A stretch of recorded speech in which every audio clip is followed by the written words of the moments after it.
All right, so today I'm here with Tony, Positive Fitness. Rel probably dropping on the bottom, whatever. how long you been training, bro? Seriously, on and off since 2019. How old are you? 29. 29. So 2019, 29. Chat, do the math. So we're gonna start off with a little interview, a couple questions. Then we're gonna upload some clips of us getting some money in and shit. Yes, so sir. what motivated you to make a fitness a major part of your life? Mental health. I ain't even gonna hold you. Just not really feeling comfortable to go to other people and stuff. And I felt like the gym was really an outlet for me for that type of thing.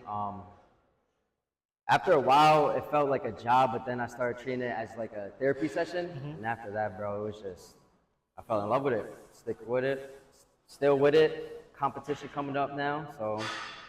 Let them know where the competition gonna be at. Albany, I think it's Proctor Theater or is that Schenectady? I gotta get the information right, but it's definitely in Albany, September 14th. You know, hopefully we get the first chip, first time ever going competition, natty, natural, everything of that sort. But we're gonna see. Even if we don't get first, it's just something I want to do for myself. It's not even really like going for first. It's actually just enjoying where I'm going at, where I'm becoming, who I'm becoming, type of thing. Enjoying the journey. Yeah, buddy. All right, so did you have a fitness role model or mentor when you began? Yeah, my brothers, bro. One of my brothers was Todd Daniels and then Ronnie Dixon. Those were the two that really motivated me, inspired me, pushed me in the gym. That's it.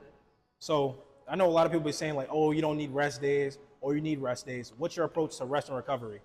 Me, I feel like recovery and rest is so important. Like I get cuppings done, I get acupunctures done, I get massages. If you're not resting right, if you're not, it's basically like if you're not eating right, it's pointless to come to the gym, you know what I mean? Because you're burning pointless carbs, pointless muscles, there's no sense, you know what I mean? If you're not gonna do it right, then don't do it at all. Until you learn from the mistakes and then you just keep going, you know? Facts. So look, obviously you listen to music when you come to the gym. Who doesn't? What's on your gym playlist? ESTG, Little Durk. You know, I go a little Bob Marley, Boys the Men, you know, a little old school, but usually if I'm trying to get a PR, go to some hip hop. All right, so what's one gym equipment that you can't live without of? Like if you had to pick one piece of equipment that you cannot live without of, what are you picking? Man. I'll say the curling bar, dumbbells. There's a lot. For one, I'll say the curling bar. Curling bar? Easy or straight? Because they're different. It's a big difference. I'll say the easy one. Okay. All right, so what's your favorite and least favorite exercise? I know it's like you come in the gym like, damn, I want to hit this one. Abs is my least favorite. Believe it or not, I always look forward to some leg day. You know, legs is the best for me. Biceps, everything. I really don't, I love the gym, so I don't mind what the fuck I gotta hit. Really don't. All right, so let's say we were just talking about diet. You were just talking about food anyway. Like if you're eating bad, it's a waste of time to come in the gym, right? So do you have a specific diet? And if so, how do you handle like cheat days or cravings for like snacks? Me personally, I don't. I just have good genetics. I feel like right now I'm about to take it serious. I got cut down this week, so I'm gonna start doing my macros, watching what I eat and everything of that nature. I feel like it's really important. If you don't pay attention to that, you're not gonna see the right growth. It's just the same thing as like if you're throwing the weights up and down, you ain't gonna really time over tension, control it, treat it nice, you're gonna see the results type of thing. But I feel like if you eat well, eat clean, even if like you have great genetics and you eat sloppy McDonald's, Burger King, and you hit in the gym and burn those calories, then it don't matter, you know what I mean? Okay. So look, as you can see you got a good physique and shit. Appreciate you clearly put the pain in, you work hard. Yes, sir. So are you training for strength or are you training for like bodybuilding? Like what is your goal? Bro, obviously the goal changes over time. Honestly, I train for mental. Like I swear to God, and now I'm seeing that, you know, I have built this art to myself by dealing with my own mental. So I might as well just go for bodybuilding now. That's why I kind of do the competition. So I would say bodybuilding now, yeah, bro. All right. So what tips would you give someone that's just starting in the gym, like today? If you give someone, let's say 3 tips, and you're like, yo, this is what I would tell you right now. Try to stick with this. What 3 tips? Don't ego lift.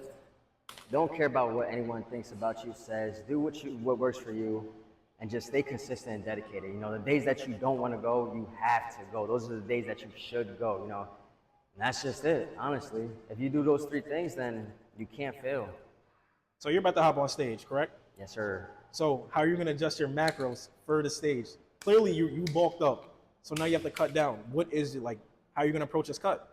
ChatGPT, gang. ChatGPT. Because I ain't going to no coach. I got a posing coach. Everything else, like, it's just online, like YouTube. You could find your own knowledge, you know what I mean? Posing is different, but honestly, ChatGPT, bro, I'm going to look it up, see what my macros is, what I got to dial down to if I want to put in this type of work to get to this type of weight. I got to see whatever, yeah.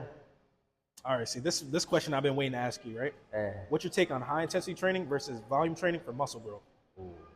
So I know you do a mixture of both. Yeah. I feel like it depends, like, damn, that's a good question. Yeah. When you're doing, like, high intensity, you should definitely eat heavy that day. Eat carbs before you come if you're gonna do so, and just make sure that you eat well after. It just depends on, like you asked, like what are you working out for? Physique, you know, bodybuilding, whatever you're doing. But honestly, damn, that's a good question. I don't know, bro. I honestly don't know. I feel like they're both killer. Like they both apply the same thing. You know, maybe if you do the intensity more, obviously you're gonna see bigger results, more soreness. But if you do the time over tension control, you're gonna see like more explosion, more growth. I don't know. That's all I think. So if you go back to your first year in the gym, what advice would you give yourself? Don't ego lift. Now, I caught so many kinks. I injured my shoulder so many times, and then it was just like, once you control it, you feel the muscles, mind over muscle, and yeah, you just click in.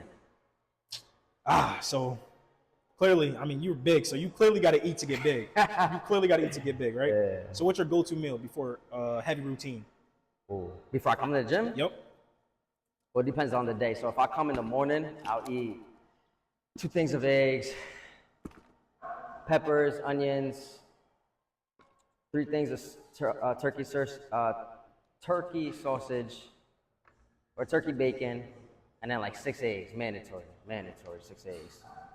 But if I come like on a lunch like today, I had mashed potatoes, some salmon, and some empanadas, like 2. Okay. It wasn't something crazy, but yeah. All right, so here's my last question. How do you get started with the gym? And like, how do you start like your whole fitness journey? And like, what motivated you to want to start uploading content?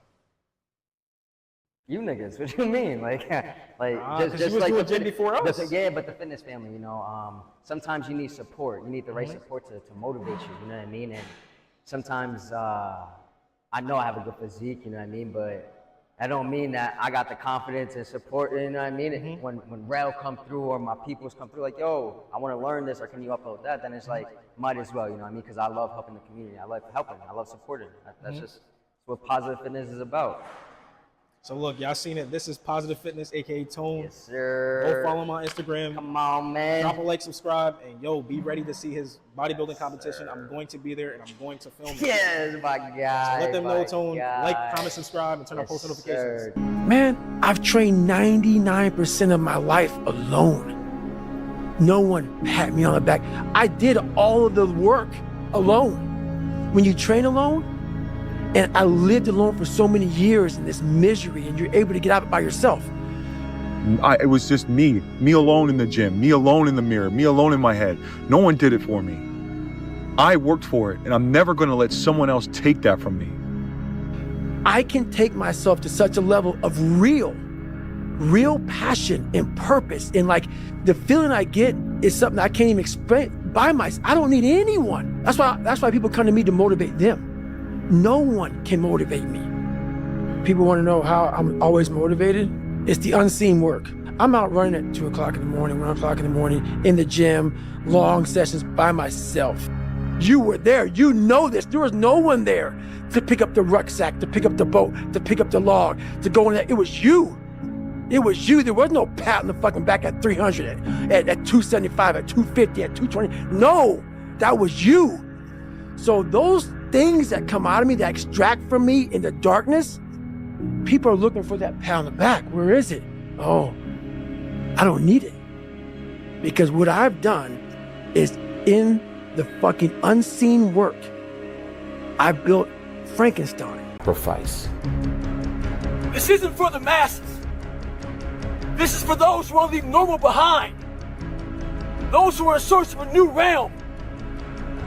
It's a lonely journey. You're isolated. Those who used to keep pace with you will fall off. They'll see where their world ends and yours begins.